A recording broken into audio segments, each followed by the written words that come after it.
I'm a midwife. Of course, ito na yung part 2 ng video. Hi, mga ka-baby out. Ako na naman po ang inyong midwife, Midwife Grace. At nandito tayo sa second part ng ating video.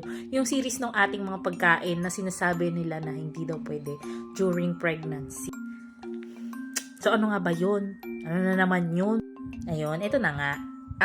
Bukod dun sa pinya na diniscuss ko kahapon, meron pa isang prutas na sinasabi na hindi daw pwede during pregnancy. So, ano nga ba yun? Nagbasa-basa ako, no? Meron pa silang isa. I have my cheat sheets here para hindi na kayo mag-isip kung saan ako tumitingin. Yung isa po is yung papaya. Okay? Bakit papaya? Anong meron sa papaya? Bakit hindi pwede? Yan na naman yung tanong ko. Kaya binasa ko na siya para din sa inyo, no? Kasi alam ko merong mga nagsasabi dyan, kagaya nung kahapon yung pinya. So ako nag-isip ako, bakit ano yung pinya? Bakit hindi pwede? Anong meron? Ngayon papaya naman. Anong meron sa papaya? Anong meron? Ha? Ano? Well, ang papaya po ay isang masustansyang prutas. Ngayon, in relation to pregnancy po, papaya, you cannot intake po yung hilaw. Yun yung sabi nila. Yung unripe papaya or hindi ko na alam kung anong English ng papaya. Bahala na kayo, basta papaya yun. Well, unripe papaya, sabi nila, meron siyang latex or latex and papain na hindi talaga siya pwede sa buntis. Alam nyo kasi, yung latex na yun o yung latex natin, di ba yung sa mga ginagawang gloves, di ba? Meron kasing extreme reaction yan pagdating sa tao, yung latex. Kaya nga 'di ba magtatanong kami, may allergy ka ba or may allergy ka ba sa ganitong gloves? Kasi we do have two types of gloves ha, nitrile at saka latex. Meron kasing magkasamang latex, nitrile alone and then latex alone. So may mga allergic reaction yan. So hindi siya pwede sa buntis as well as yung papain. Bakit? Anong meron doon? Yung first na studies nila, yung latex tsaka yung papain na meron sa unripe papaya ay nakaka-trigger ng contractions. Yung contractions yung parang early contractions sa pregnancy, nagkukos siya ng early labor. Yan. Tapos, ang sabi nila, yung papain, kapag meron ka niya sa katawan, parang ang take ng katawan mo is prostaglandin siya. Si prostaglandins, yan yung nagtitrigger din or nag-i-induce din ng labor. So kung nasa early stage ka ng pregnancy mo at hindi ka pa naman supposedly manganganak at meron kang papain sa katawan at na-detect ng katawan mo na meron ka nun sa katawan, possible magkaroon ng induced labor.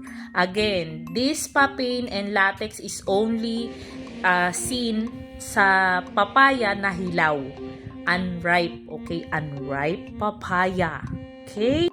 At ano pa, yung nagiging cause ng latex at saka ng papain sa unripe papaya?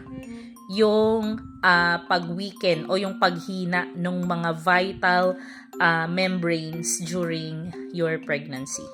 So, madalas, maagasan ka. Lalo na kung nasa early stage ng pregnancy ka pa, yung first trimester, yan. So, no po ang unripe papaya. Pero, pwede kang kumain ng ripe na papaya. Hindi unripe, okay? Yung hinog na papaya, makakatulong sa'yo yun. Bakit? Anong meron dun sa hinog? Well, sabi nila dito, ripe papaya has beta-carotene, yung choline, yung fiber of course, may folate tayong kasama, potassium, vitamin A, B, and C. So yun, mas helpful sa'yo yung hinog. So alin lang yung iiwasan natin? Again, yung hilaw na papaya. Kung mapapansin nyo, pagka sa normal days, yung hilaw na papaya, sinahalo natin sa gulay. Pero siguro iwasan nyo na muna siya pagka nasa early stage ng pregnancy kayo. Ayan. Ang banatan nyo yung hinog o yung orange dahil marami siyang mga vitamins. Yan, beta-carotene para sa eyes, yung choline para sa utak, yung fiber para madali kayong makadumi, folate para sa brain development ng baby, potassium para sa iyo yan at saka sa baby. At of course, yung vitamin A, B, and C. So, yan, makakatulong sa'yo yan. Again, unripe papaya, yun ang hindi pwede. It contains latex at papain na nakakapag-cause o nakakapag-induce ng early labor pag sa first trimester ng pregnancy. At nakakapag-weaken siya ng mga vital membranes during your pregnancy. So, ayun, mga ka-baby out ha. Sa next video natin, meron pa akong isang prutas na nawiwirduhan ako kung bakit hindi talaga siya pwede. Ang sarap pa naman nun. O sige na, abangan nyo ko ha. Tandaan, hilaw na papaya, hindi pwede. Ripe papaya has more benefits. So, go lang. Take food in moderation. Ha? In moderation. Lagi kong sinasabi. Ayun lang. So, the next time, meron pa akong isang video ulit. Gagawa ulit ako nung para sa last fruit na talagang weird.